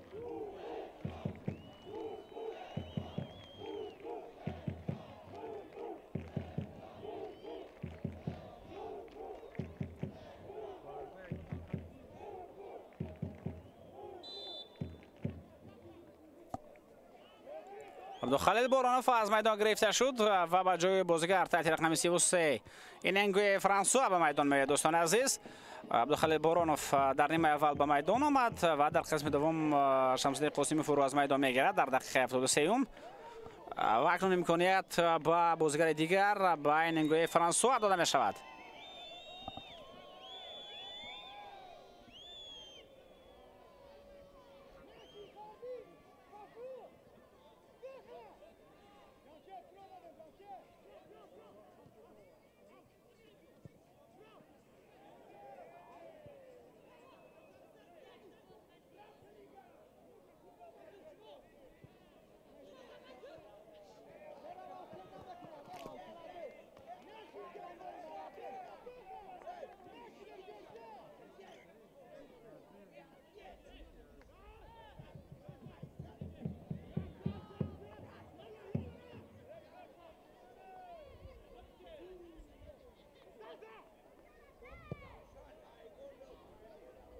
ضربه به نیمه میدان دسته کمی و اونجا مبارزه بود ولی نه به اون درجه که توپ را فوتبالبازان هولبروک بگیرن و حمله را ادامه دهند.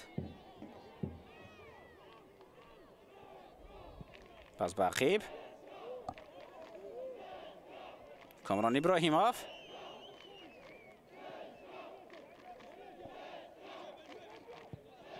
پرتاب به داخل جریمه و توپ از بالا دروازه از میدان بیرون می رود.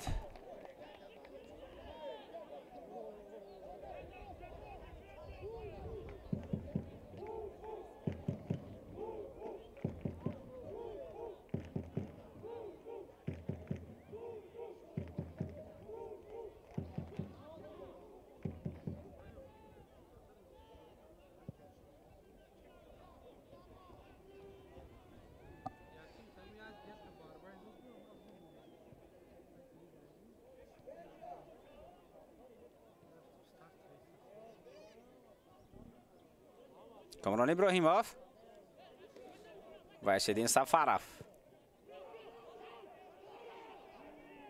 بیشتر توپ را در ایدور خود قرار میدهند بازیگران دسته کمیویا، ولی حمله ها همان طوری که گفتیم شمارهشان زیاد است ولی از نگاه صفت بهبودی را طلب میکنند. دسته هولبروک در نیمه دوم عموما به حمله نمی رود.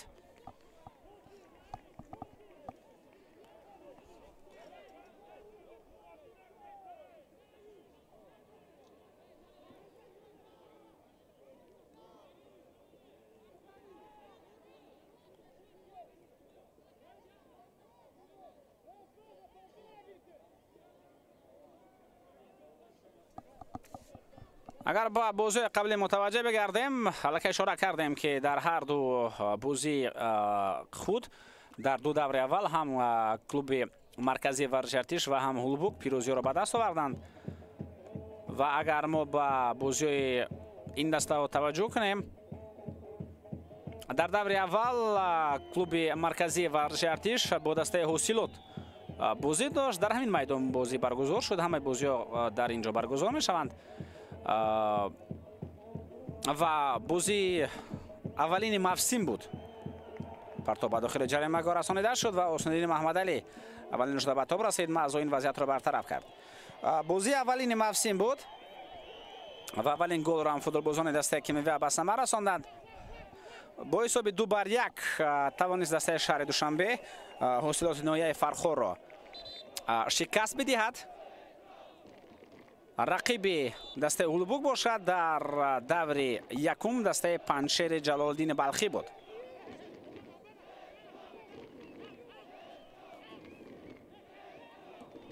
در آن دیدار فوتبالبازان هولبوک توانستند پیروزی را به دست آورند با حساب 2-0. اون بازی به انجام رسید. همه بازی دور یکم هم در همین میدان سپری گشتند. بازی دور دوم هم و اکنون آغاز از بازی دور سوم بازی در هر ورزشگاه دایر می شوند. از جمله این زمان بازی دسته‌های سرافشان و اسخط هم جریان دارد.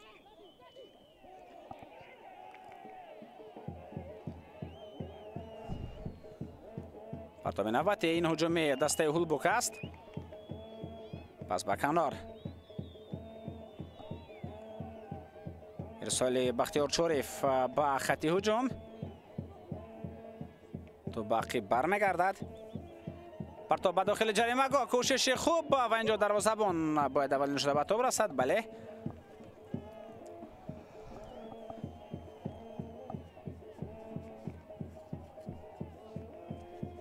ارسال نوبتی به طرف جریمه گاه رسانیده شد. این وضعیت هم به برار جنبست می شود.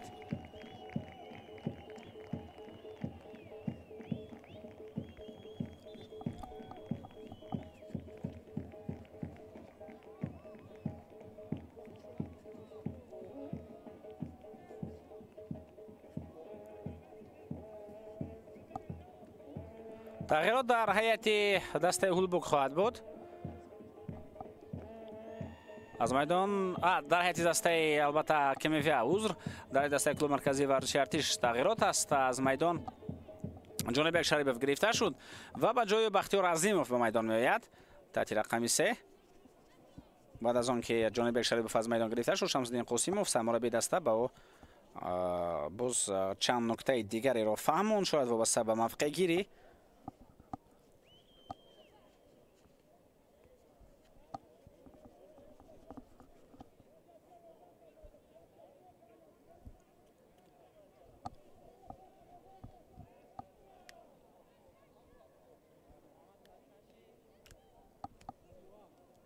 غیر از رقابت دسته‌های کیمیوی و هولبوک که در بازی دور یکم یکی حاصلات و دیگر پنچه را شکست دادند، البته اونجا رقابت‌های دیگر هم بودند، از جمله استقلال و خوجان 1-0 بود. وقش اسخط را 3-1 شکست داد روشن و استروشن. بازیشان 1-1 به اتمام رسید. امکانیت هست این زمان برای دسته هولبوک و همچنین برقچی و رگرتدز اونجا بازی را 1-0 جنبست کرده بودند. خوب در دور دوم بازی به طور زای صورت گرفتند. دسته کلوب مرکزی ورزش ارتش در دور دوم با پنشیر بازی داشت و به یگان مشکلی فوتبالبازان شهر دوشنبه توانستند با حساب 3-0 شکست بدهند پنشیر را.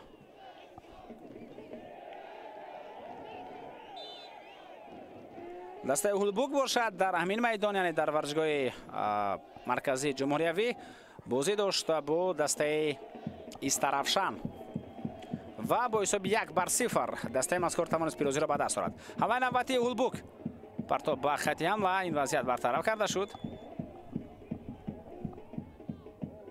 پس به کنار مسئول قیام دینوف ارسال به داخل جریمه گاه و بکیند جرارد توپ را زده بیرون از میدان میکند. همچنین در دور دوم غیر از بازی کلکه گفتیم باز اسخط روشن را 1-0 شکست داد. رگارد از استقلال مغلوب گردید 2-1.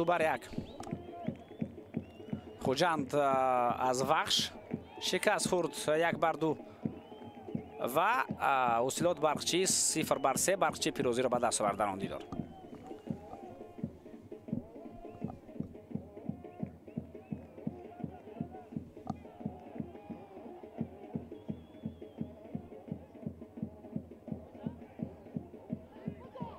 ضربه به طرف دروازه.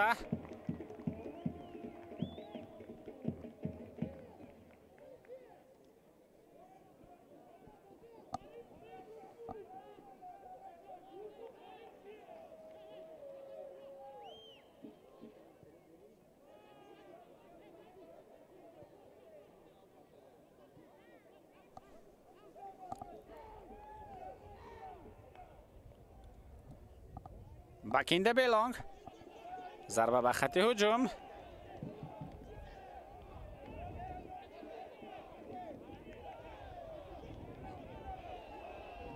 محمد اقبال دولتوف لوکاس کیون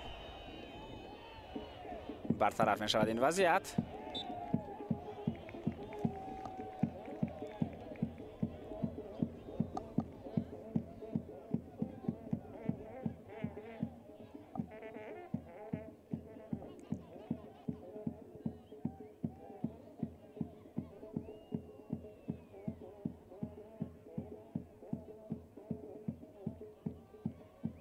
در مرکز لوکاس کیون با توپ و بختیار چوریف.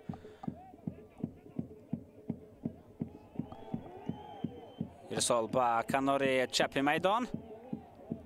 پرتاب به داخل جریمه گار رسانیده می شود و از کنار پاس خیلی خوب جعفر اسماعیلوف بود و اگر توپ به خیرالدین تورخانوف می رسید او امکانات بهترین گلزنی را پیدا می کرد. بختیار چوریف پاس به عقیب. مسرور قیام دیناف و توپ به عقیب رسانیده می شود. خود قلوف علی شاه به خطا توپ را به فوتبازان خط دفاع رساند. ارسال نوبتی به خط هجوم. کمتر از 10 دقیقه دیگر وقت اساسی باقی مانده است. حساب همان 0-0 بعد از میسر نشد تا به دروازه دیگر گل بزنند. کامران ابراهیموف پاس به کنار. محمد اقبال دولتوف وحیدالدین سفاروف پاسیو شهباز حبیبوف.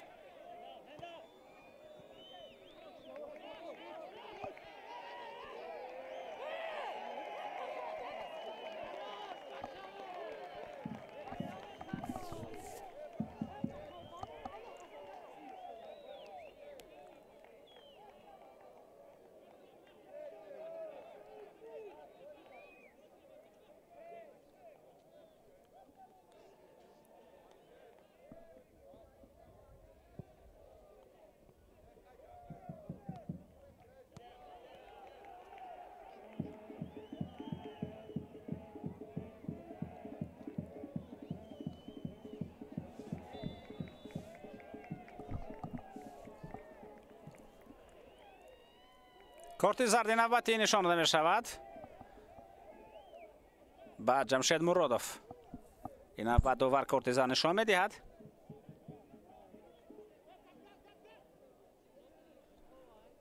و اما در لحظه تکرار مشاهده میکنیم که بر مقابل کامران ابراهیموف اینجا جمشید مرادوف قویه بازی را دغل و ویران کرد.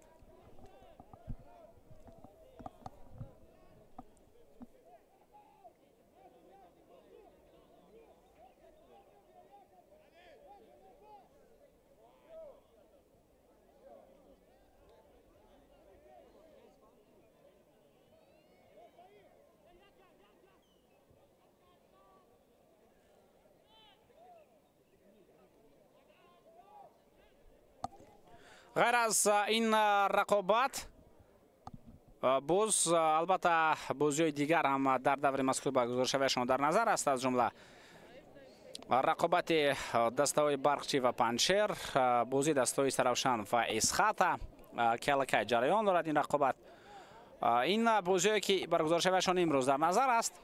خیرالدین تورخانوف از میدان بیرون می شود، با کمک می رسانند و بعدا می تواند باز برگردد با اجازه دکتر و بعدا دوور. جرارد بکینده توپ را به خط حمله میرساند. باز با گذارشوی سه بازی دیگر پگاه در نظر است دوستان عزیز. وخش بورگارد در این دور بازی خواهد کرد. استقلال با حاصلات به میدان رقابت وارد می شود و روشن باشد با دسته خوجند بازی خواهد کرد. خب اونجا هفتیش در داخل جریمه گاه دسته هولبوک بود. فوتبال بازی دسته کمیویا و یاسین سفرов در داخل جریمه گاه است با هفتید. چون اینجا البته وار کار میکند متوجه بگردیم. کامران میرزاخان در داخل جریمه گاه است با هفتید و یاسین سفرов در نقطه دیگر است با هفتید بود و توجه به همین حالت است شاید با مایگان فرانکلین خودی بازی را ویران کرد.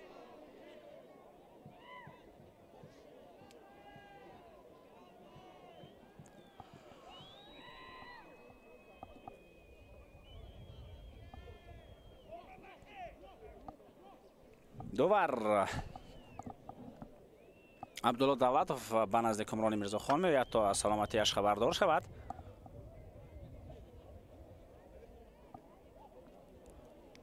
در حجره ویدیو داوران من خود رسا میکنم که نفر اساسی زوال خوجا نظرov است. جورابک صدیقوف به او کمک میرساند و ناتالیا سوتنیکووا یک یاور دیگر در آنجاست.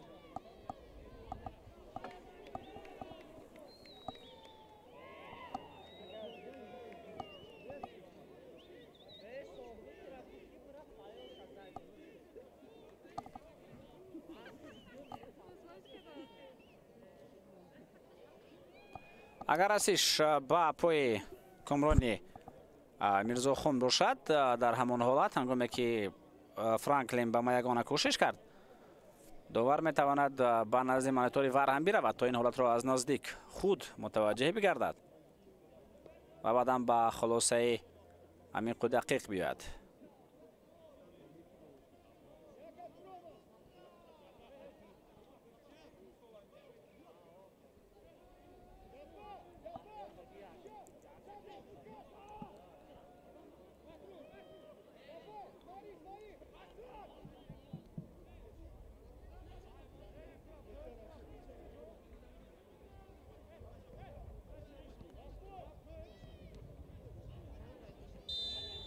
خب با این حالت ها همه پس سر شدن. تنها وضعیت استانداردی است. پرتاب به داخل جریمه گاه رسانیده می شود. ضربه به طرف دروازه. یک کوشش دیگر و اکنون توپ را فوتبالبازان هولبوک برآوردند. اما در این طرف میدان یگان فوتبالباز دسته هولبوک نیست. حتی بازیگران دسته کمیویا هم اینجا نیستند. همه آنها در حمله قرار دارند. ضربه به خط هجوم.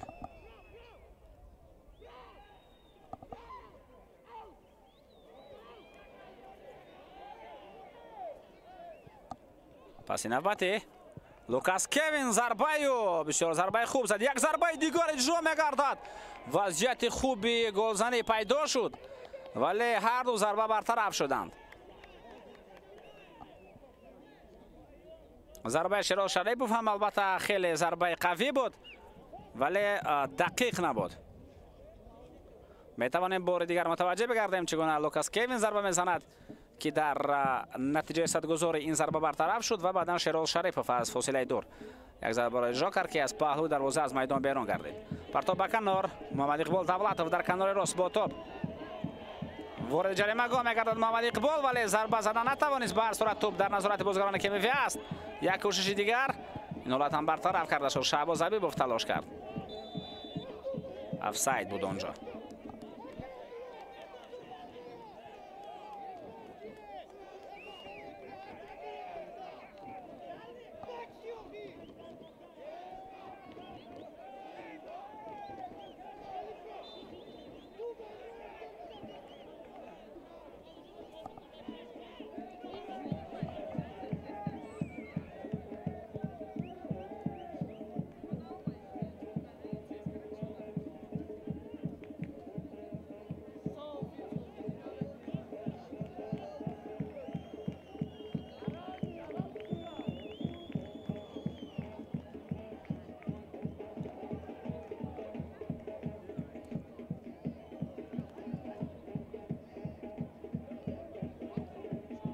7 دقیقه زم کرده می شود با وقت اساسی قسم دومی رقابت، چون که پاوزا در جریان نیمه دوم بیشتر شدند.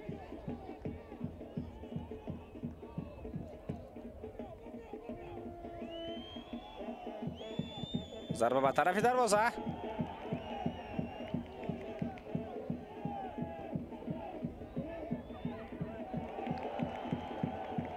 حمله جوابی دسته هولبوک. پس به طرف جریمه گو و در نهایت کار این وضعیت برطرف کرده می شود. کامران ابراهیموف هم تلاش خوب کرد و این سفروف هم به خط دفاع برگشت.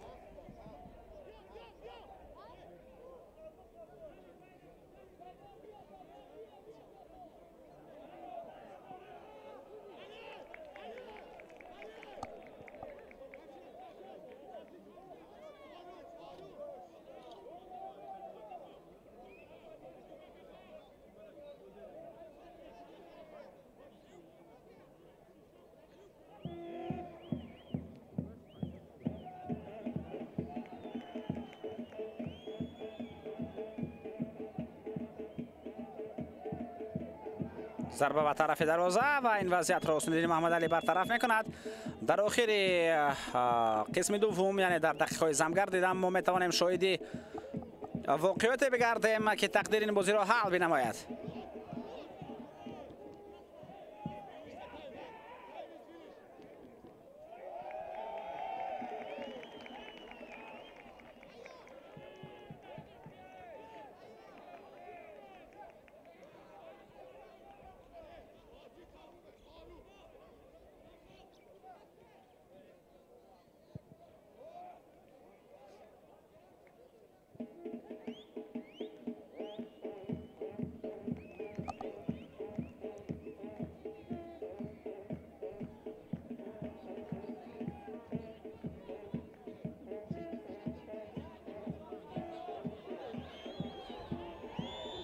پرتاب با کنار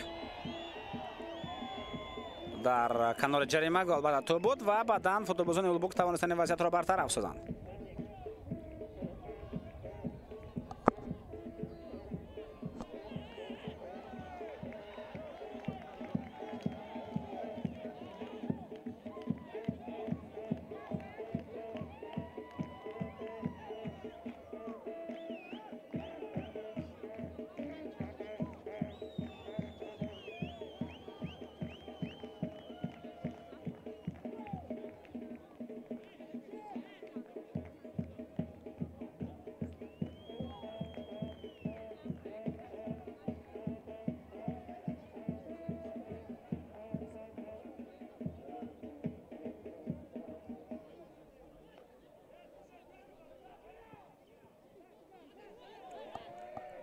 پرتاب نوبتی به خط حمله لوکاس کوین. برزایو خیلی خوب بود و توپ رو نگاه داشتن. توانست محمد اقبال دولتوف پرتاب به داخل جریمه گاه. اینجا هم توپ از میدان بیرون می رود.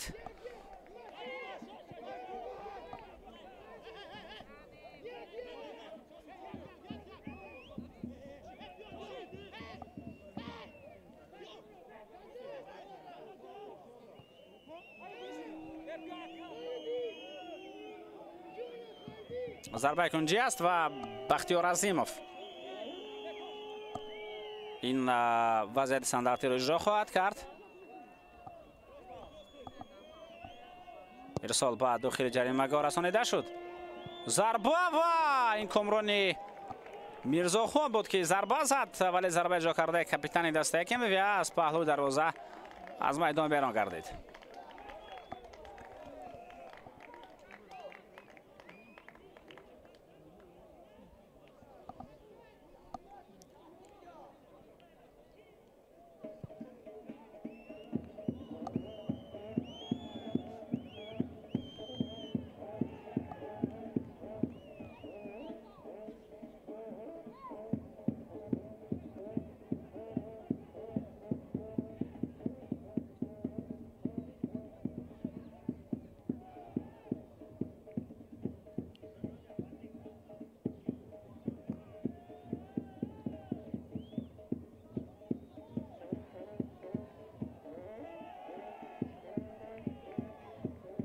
پس به کنار.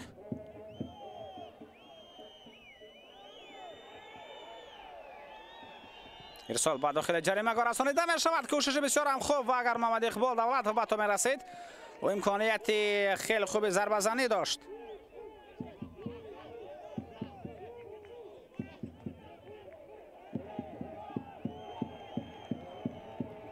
حمله نوبتی دسته هولبوک ولی اینجا جرارد بکینده اولین شده به توپ رسید و به مشکلی این وضعیت را برطرف کرد.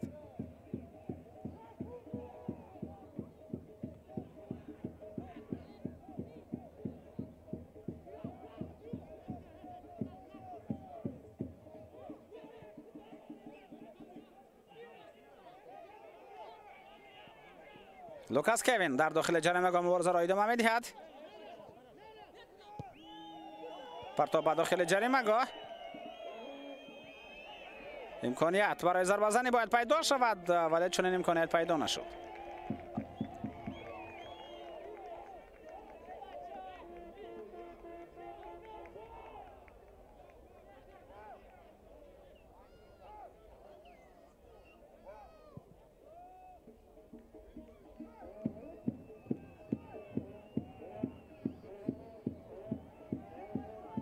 هجوم هولبوک.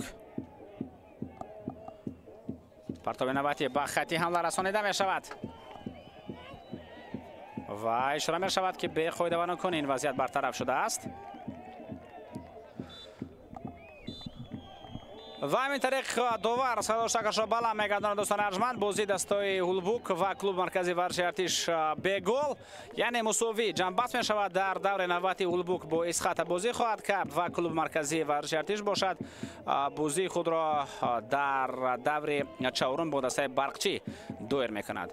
به گل مساوی رقابت دستای کیمیویا و هولبوک به پایان میرسد. دستای یک امتیازی میگیرند از این رقابت. در اینجا با شما خیر خوش میکنیم. خیر، تنسیت و خانه آباد باشید.